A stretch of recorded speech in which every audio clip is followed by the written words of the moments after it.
மறக்காம உங்கள் பேர் சொல்லிட்டு ஊர் சொல்லிட்டு விவசாயத்தை பற்றி கொஞ்சம் சொல்லுங்கள் ஏதாவது. நம்மளுக்கு அதை பற்றி தெரியாதுண்ணா. ஏதாவது சொல்லுங்கள், ஏதாவது சொல்லுங்கள். இப்போ பேசினே சொல்லுங்கள். விவசாயம் எவ்வளோ கஷ்டமாக இருக்குது? ரொம்ப தான் கஷ்டமாக இருக்குதுண்ணா விவசாயம். சும்மா சொல்லுங்கள். பயிர் வைக்க முடியல, மருந்து அடிக்க முடியல, அந்த மிஷினில் வச்சுதான்னு பார்க்குறோம். அப்படிங்களா? எத்தனை மூட்டை வருது ஒரு ஏக்கருக்கு? 5 மூட்டை வருது. 5 மூட்டை வரும், 20 மூட்டை வரும். ஓகே, சீசனை வச்சு வருது. நல்லா மருந்து போட்டால் வருது. சரி சரி.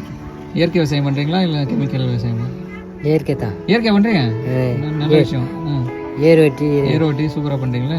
பரவாயில்ல. இயற்கை மருந்து என்ன போடுறீங்க? இது இந்த இதெல்லாம் போடுறீங்களா? அமிர்த கரைசல், மீனமிலம், பஞ்சகவ்யா அது மாதிரி ஏதாவது போடுறீங்களா? மாட்டு எரு தான் போடுறீங்க? மாட்டு எரு தான் போடுறீங்க. நல்ல விஷயம்.